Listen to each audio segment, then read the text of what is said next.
الحمد لله الذي هدانا لهذا وما كنا لنهتدي لولا أن هدانا الله ونشهد أن لا إله إلا الله وحده لا شريك له ونشهد أن سيدنا ومولانا محمدا عبده ورسوله.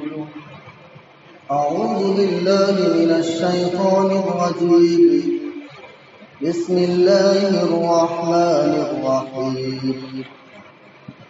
قل أعوذ برب الفلق من شر ما خلق ومن شر غاسق إذا وقب ومن شر النفاثات في العقد ومن شر حاسد إذا حسد. آمنت بالله صدق الله مولانا العظيم. میرے محترم بزرگوں اور دوستوں، اللہ رب العزت کا احسان ہے، اس کا فضل ہے کہ اس نے ہم سب کو اس مجلس میں بیٹھنے کی توفیق بخشی. اللہ تبارک و تعالی ہم سب کے یہاں بیٹھنے کو قبول فرمائے. میرے دوستوں، جو سورت آج میں نے آپ کے سامنے تلاوت کی، یہ بھی ان سورتوں میں سے ہے جو اکثر مسلمانوں کو یاد ہے، جو اکثر لوگ نماز کے اندر پڑھتے ہیں. یہ دو سورت ایک ساتھ نازل ہوئی جن کو معوذتین کہا جاتا ہے. ایک تو قل اعوذ برب الفلق، دوسرا قل اعوذ برب الناس. ان کی تفسیر بھی کتابوں میں ایک ساتھ ہی لکھی گئی ہے اور ان کے نزول کا واقعہ بھی ایک ساتھ میں. تو سب سے پہلے میں آپ کے سامنے اس کا ترجمہ پیش کر دوں. بسم اللہ الرحمن الرحیم. شروع اللہ کے نام سے جو بڑا مہربان نہایت رحم کرنے والا ہے. قل اعوذ برب الفلق. اے نبی صلی اللہ علیہ وسلم، آپ کہہ دیجئے کہ میں پناہ میں آیا صبح کے رب کی. من شر ما خلق، ہر اس چیز کی شر سے، ہر اس چیز کی برائی سے جو اس نے بنائی ہے. ومن شر غاسق اذا وقب، اور اندھیرے کے شر سے کہ جب وہ خوب چھا جائے. ومن شر النفاثات في العقد، اور عورتوں کی برائی سے کہ جو گرہوں میں پھونک مارتی ہیں. ومن شر حاسد اذا حسد، اور حسد کرنے والی کی برائی سے جب کہ وہ ٹوک لگائے. یہ تو اس کا سادہ سا ترجمہ ہوا. میں اس کا مطلب آپ کے سامنے ابھی بیان نہیں کیا. پہلے آپ اس کا شان نزول سنیں تاکہ آپ کو بات اچھی طریقے سے سمجھ میں آئے. اس کا شان نزول کا کئی واقعہ کتابوں کے اندر لکھا ہوا ہے. ایک واقعہ مسند احمد میں آیا ہے کہ آپ صلی اللہ علیہ وسلم پر ایک یہودی نے جادو کر دیا، جس کی وجہ سے آپ صلی اللہ علیہ وسلم بیمار رہنے لگے. تو جبرائیل علیہ السلام نے آ کر آپ صلی اللہ علیہ وسلم کو اس کی اطلاع دی کہ آپ پر یہودی نے جادو کر دیا ہے اور جس چیز میں جادو کیا ہے وہ فلاں کنواں کے اندر مدفون ہے. آپ صلی اللہ علیہ وسلم نے وہاں آدمی بھیجا. وہ گئے اور اس کنویں سے جس چیز پر جادو کیا گیا تھا وہ نکال کر لائے. تو کتابوں کے اندر لکھا ہوا ہے کہ اس میں 11 گرہیں لگی ہوئی تھیں. آپ صلی اللہ علیہ وسلم نے ہر گرہ کو ایک آیت پڑھی اور ایک گرہ کو کھول دیا، دوسری پڑھی دوسرے کو کھول دیا. اس طرح ان دونوں صورتوں میں 11 آیتیں ہیں اور جس چیز پر جادو کیا گیا تھا اس میں بھی 11 گرہیں لگی ہوئی تھی. تو آپ صلی اللہ علیہ وسلم نے ایک ایک کو کھول دیا اور آپ صلی اللہ علیہ وسلم اسی وقت تندرست ہو کر اٹھ گئے. ایک واقعہ تو یہ لکھا ہے. دوسرا واقعہ بخاری شریف میں حضرت عائشہ رضی اللہ تعالی عنہ فرماتی ہیں کہ آپ صلی اللہ علیہ وسلم بیمار ہوئے تو آپ پر کسی نے جادو کیا، بیمار سا رہنے لگے، پریشان رہنے لگے، اور ایسا محسوس ہوتا تھا کہ فلاں کام کر لیا، حالانکہ وہ کام کیا نہیں ہوتا تھا، اور آپ محسوس کرتے تھے کہ کر لیا۔ پھر ایک دن آپ صلی اللہ علیہ وسلم تشریف لائے اور آ کر حضرت عائشہ رضی اللہ تعالی عنہ سے فرمایا کہ عائشہ، اللہ تبارک و تعالی نے مجھے بتلا دیا کہ مجھے کون سی بیماری ہے۔ پھر آپ صلی اللہ علیہ وسلم نے فرمایا کہ سنو، آج خواب میں دو شخص میرے پاس تشریف لائے، ایک میرے سرہانے بیٹھا، دوسرا میرے پائیتی پر۔ اب جو سرہانے پر بیٹھا ہوا تھا وہ کہنے لگا کہ میرے بارے میں کہ اس شخص کو کیا ہوا، یہ کیوں پریشان حال ہے؟ تو دوسرا اس کا ساتھی کہنے لگا کہ اس پر فلاں شخص نے جادو کر دیا ہے، جس کا نام لبید بن عاصم ہے۔ پھر جو سرہانے میں بیٹھا ہوا شخص تھا اس نے پوچھا کہ بھائی کس چیز میں جادو کیا ہے؟ تو دوسرے شخص نے بتایا کہ کنگھا اور اس کے دندانوں میں۔ پھر اس نے پوچھا کہ وہ کہاں پر دفن کیا گیا؟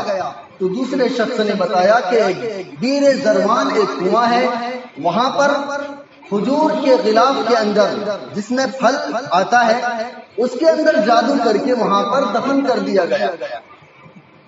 تو آپ صلی اللہ علیہ وسلم اٹھے، آپ صلی اللہ علیہ وسلم نے یہ خواب بیان کیا، پھر تشریف لے گئے، وہاں سے ان چیزوں کو نکالا تو دیکھا کہ وہاں پر کنگھا پڑا ہوا تھا، اس کے کچھ دندانے پڑے ہوئے تھے، اور کھجور کے غلاف میں وہ جادو کر کے لبید بن عاصم نے اس کو بیر زروان میں چھپا دیا تھا۔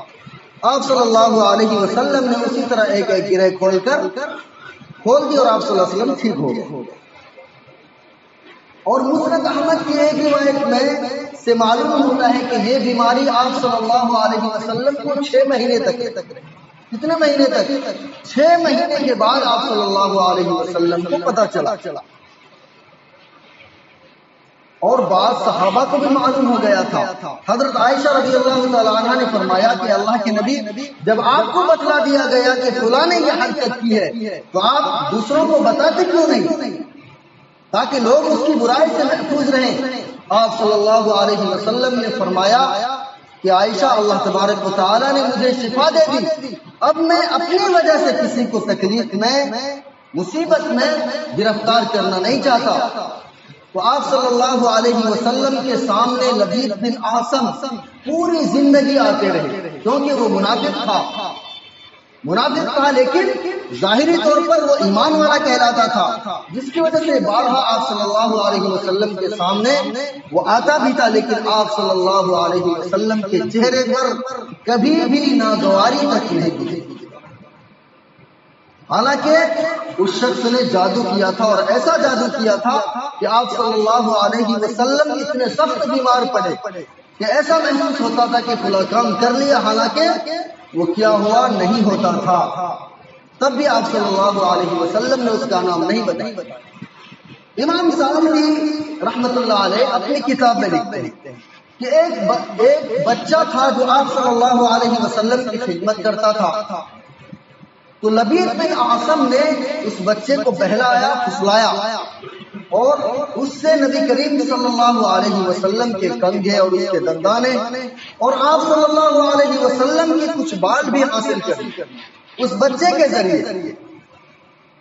پھر اس نے ان چیزوں میں جادو کر کے بیر زروان میں چھپا دیا۔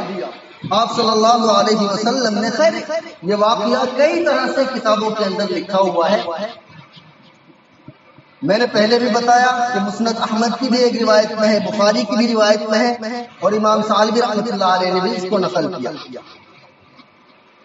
اب یہاں پر میرے دوستوں ایک اشکال ہوتا ہے، بعض لوگ اس صورت کو لے کر نبی کریم صلی اللہ علیہ وسلم پر اشکال کرتے ہیں۔ وہ کیا کرتے ہیں سمجھیے، کہتے ہیں کہ بھائی آپ صلی اللہ علیہ وسلم اللہ کے نبی تھے اور اتنے خاص نبی تھے جن پر قرآن نازل ہوا، پھر بھی آپ صلی اللہ علیہ وسلم پر جادو کا اثر کیسے؟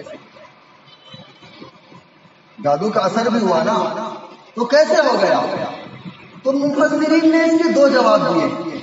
ایک تو جادو ان چیزوں میں سے ہے جو طبعی طور پر انسان کو پیش آتا ہے۔ بھائی آگ جل رہی ہے، کوئی بھی انسان اگر اس میں ہاتھ ڈالے گا تو ہاتھ تو جل جائے گی نا۔ اسی طرح سردی، گرمی، بیماری، درد و غم، پریشانی، یہ ساری چیزیں تمام انسانوں کے ساتھ لاحق ہوتی ہیں۔ تو نبی کریم صلی اللہ علیہ وسلم بشر تھے، تو آپ صلی اللہ علیہ وسلم کو بھی بیماری آئی، آپ صلی اللہ علیہ وسلم بیمار بھی ہوئے، گرمی کا بھی احساس ہوتا تھا، سردی کا بھی احساس ہوتا تھا، آپ پریشان بھی ہوتے تھے، رنجیدہ بھی ہوتے تھے، خوشی بھی ہوتے تھے۔ اسی طرح جادو ایک امر طبعی چیز ہے جو انسانوں میں سے کسی کو بھی ہو سکتا ہے۔ ایک تو مفسرین نے یہ جواب دیا۔ دوسرا جواب جو سب سے اہم ہے کہ اس میں ایک مصلحت بھی چھپی ہوئی ہے کہ کفار نبی کریم صلی اللہ علیہ وسلم کو کیا کہہ کر بلاتے تھے؟ ان ھذا الا قول یوسف، جادوگر، کہ نبی کریم صلی اللہ علیہ وسلم جادوگر ہیں، انہوں نے لوگوں پر جادو کر دیا جو لوگ ان پر ایمان لے آئے۔ اور ان کا یہ بھی عقیدہ تھا کہ جو بندہ کسی پر جادو کر سکتا ہے اس پر جادو کا اثر نہیں ہو سکتا۔ تو اللہ تبارک و تعالیٰ نے ان کفار کی ان باتوں کی بھی تردید فرما دی کہ نبی کریم صلی اللہ علیہ وسلم پر جادو کا اثر ہوا، جس سے کیا ثابت ہوا کہ آپ صلی اللہ علیہ وسلم جادوگر نہیں تھے۔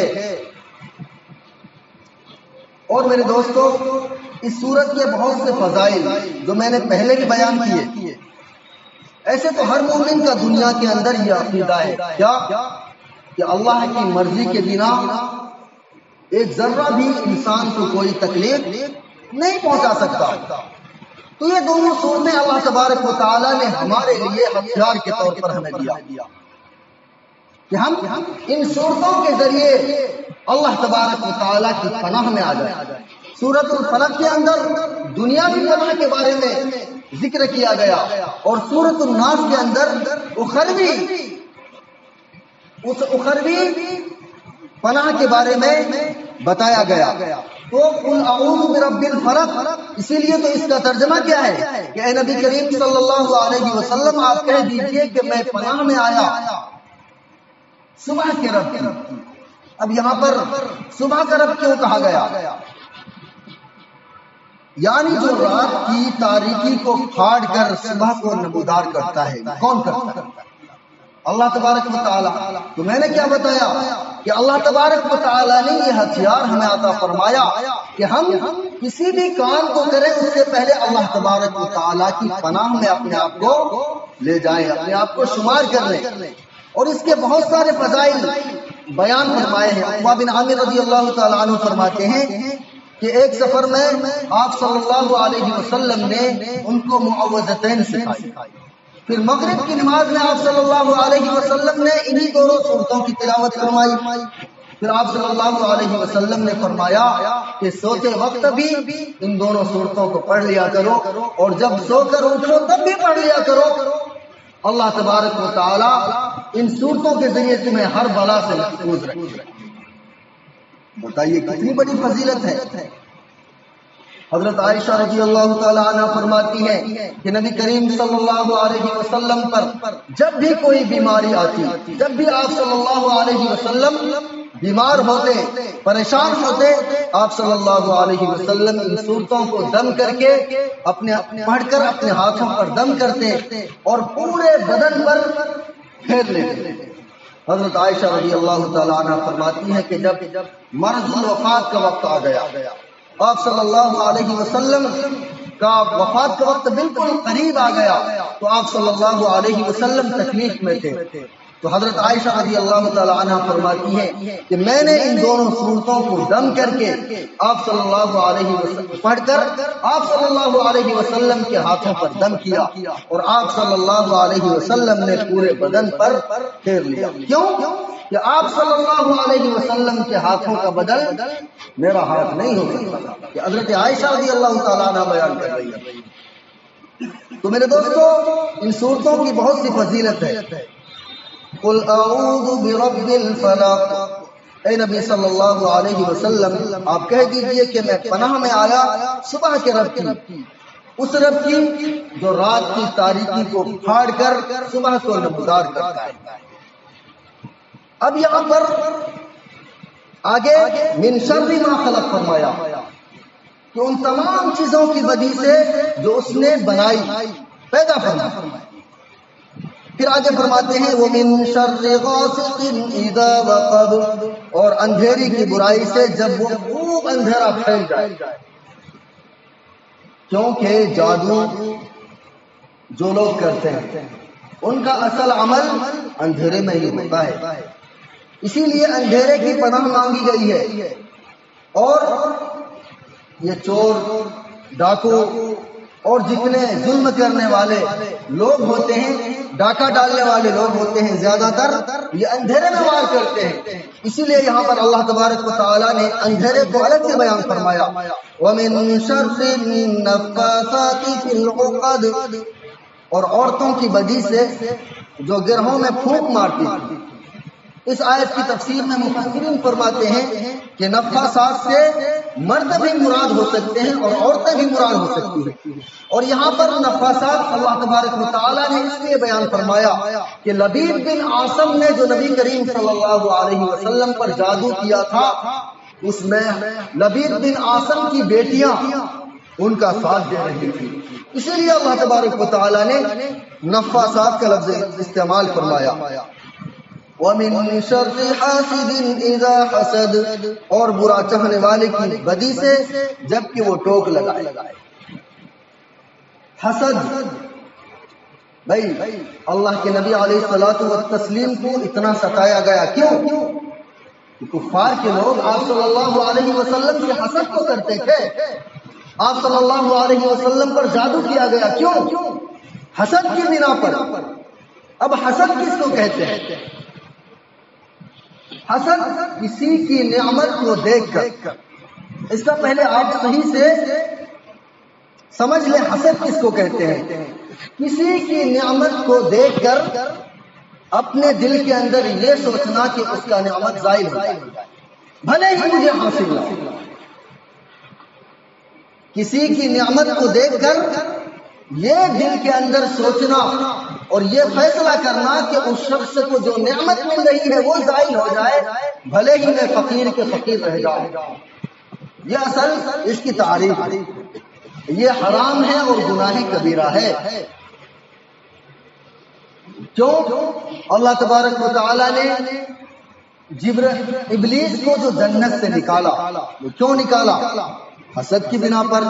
تو آسمان میں سب سے پہلا گناہ جو ہوا وہ کون سا ہوا؟ وہ حسد. اور زمین کے اندر جو سب سے پہلا گناہ ہوا وہ بھی حسد تھا کہ قابیل نے حابیل کے ساتھ حسد کیا. ایک بات میں آپ کو بتاؤں کہ حسد جو لوگ کرنے والے ہوتے ہیں وہ تو خود اس آگ میں جل رہے ہوتے ہیں. ایک تو اللہ تبارک و تعالیٰ کے وہاں اس کی پکڑ ہوگی. دنیا کے اندر حسد کرنے والے خود پریشان ہوتے ہیں، لیکن جن کے لیے حسد کیا جاتا ہے اس کو بھی پریشان کر کے چھوڑتے ہیں. جیسے لبید بن عاصم نے آپ صلی اللہ علیہ وسلم سے حسد کیا، آپ صلی اللہ علیہ وسلم کو بھی پریشان کیا اور آخرت میں عذاب اس کے لیے الگ سے رکھا. کتابوں کے اندر ایک واقعہ لکھا ہوا ہے حسد کے بارے میں کہ ایک بندہ تھا، وہ پہاڑ پر چلا گیا، وہاں پر جا کر اس نے عبادت شروع کی. 1 سال تک عبادت کی، پہاڑ میں چھپ کر خوب تسبیح پڑھی، خوب نمازیں پڑھی. اب 1 سال گزرنے کے بعد اللہ تبارک و تعالیٰ نے اسے الہام فرمایا کہ اے میرے بندے مانگ، کیا مانگتا ہے؟ پھر اس بندے نے کہا کہ اللہ رب العزت مجھے کھانا مل جائے، میں کھانا کھا لیا کروں، آپ کی عبادت کر لیا کروں، اس سے بہتر تو کوئی بات نہیں ہو سکتی. اللہ تبارک و تعالیٰ نے اس کی خواہش پوری فرما دی.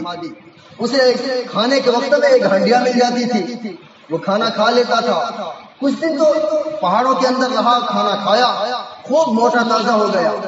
اب جب وہ گھر گیا، وہ ہنڈیاں اس کو وہاں بھی ملنے لگی، تو ایک کھانے میں 2-2 3-3 لوگ ان کے گھر کے کھا لیتے تھے. تو ان کے گھر کے جتنے افراد تھے سب سرخ ہونے لگے. اللہ تبارک و تعالیٰ نے بہت برکت عطا فرما دی، وہ لوگ اچھے خاصے صحت مند ہو گئے. اب ان کا ایک پڑوسی تھا جو ان سے حسد کرتا تھا، جلن رکھتا تھا. اس نے پوچھا کہ بھائی کیا کھا رہے ہو، ذرا ہمیں بھی تو بتاؤ، کیسی روٹی لگ رہی ہے. پہلے تو اس نے انکار کیا کہ بھائی کوئی بات نہیں ہے، میں تو بس نارملی کھانا کھا رہا ہوں. اس نے کہا کہ نہیں بتاؤ. اب ادھر سے خوب اصرار ہوا، ادھر سے انکار ہوا. آخرکار اس بندے نے بتا دیا کہ دیکھو میں نے یہ کیا تھا کہ 1 سال تک اللہ تبارک و تعالیٰ کی عبادت کی، اور وہاں پر عبادت کرنے کے نتیجے میں میری عبادت قبول ہو گئی. اللہ تبارک و تعالیٰ نے مجھے کہا کہ مانگ مجھ سے کیا مانگتا ہے، اور میں نے ہنڈیاں مانگی اور وہی ہم لوگ کھاتے ہیں، اسی لیے اللہ تبارک و تعالیٰ نے اچھی صحت دے دی.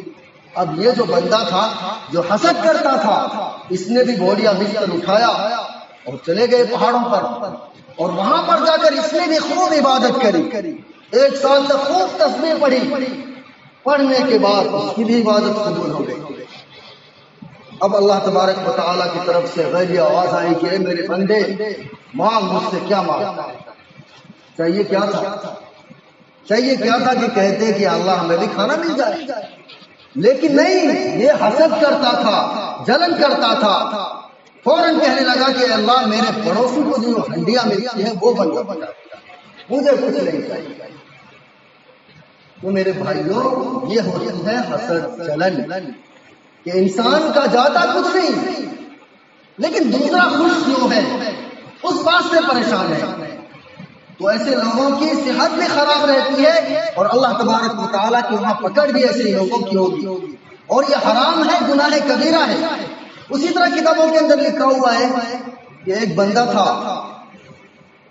اس کا ایک پڑوسی تھا، دونوں میں بہت حسد جلن ہوتی تھی. اب وہ ملا کوئی اللہ کا بندہ، اس نے کہا بھائی اگر میں تجھے کچھ دوں گا تو تمہارا جو پڑوسی ہے نا اس کا ڈبل دوں گا.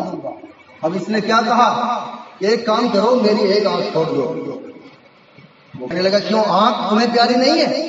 کہ نہیں، پیاری تو بہت ہے، لیکن جب میری ایک آنکھ چھوڑو گے تو میں تو دوسری سے دیکھ لوں گا. میرا جو پڑوسی ہے اس کی تو دونوں چلی جائے. آج ہمارے معاشرے میں میرے دوستوں کیا حال ہے؟ یہی حال ہے، اپنا کچھ نہیں لیکن دوسرا خوش کیوں ہے. اس کی خوشی کہاں سے آ رہی ہے؟ اس کے پیچھے پڑ کر اس کے جڑ کو کاٹ دیا جائے. اگر اس کی بیٹی کا صحیح رشتہ آ رہا کیوں آ رہا ہے، اس کو توڑو. اگر اس کے بیٹے نے صحیح کاروبار کر لی کیوں کر لی، اس کے پاس اتنے پیسے کہاں سے آئے، اتنی خوشحال والی زندگی کیوں ہے؟ یہی تو ہو رہا ہے نا.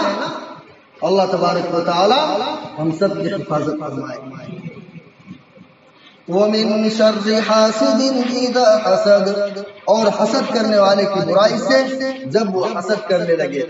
تو یہ سورت کی تفسیر آپ کے سامنے آئی.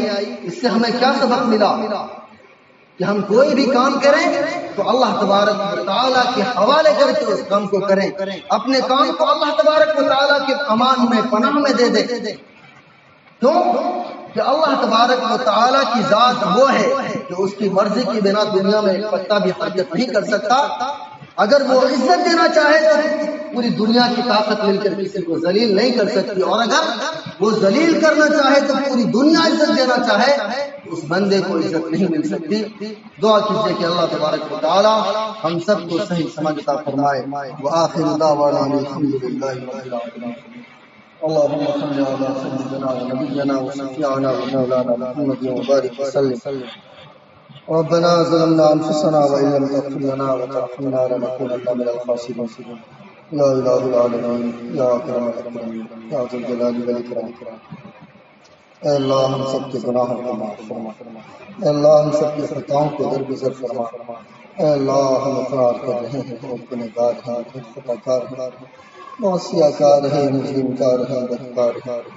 اے اللہ کچھ بھی ہیں تیرے بندے ہیں، تو اپنے فضل و کرم سے ہم سب کے گناہوں کو معاف فرما۔ اے اللہ ہماری اس مجلس کو قبول فرما، اے اللہ یہاں بیٹھنے والوں کو قبول فرما، اے اللہ جو باتیں کہیں جا رہی ہیں اے اللہ اس پر عمل کرنے کی توفیق نصیب فرما۔ اے اللہ جہاں جہاں بھی مسلمان بھائی پریشان حال ہیں اے اللہ ان کی پریشانیوں کو دور فرما۔ اے اللہ ہم میں سے جو بیمار ہیں اے اللہ ہم سبوں کو شفا عطا فرما۔ اے اللہ ہم سب کے والدین کی پوری پوری حفاظت فرما، ہماری اس مختصر سی دعا کو اپنے حبیب کے صدقے میں قبول فرما۔ صلی اللہ تعالی علی خیر خلقہ سیدنا محمد وآلہ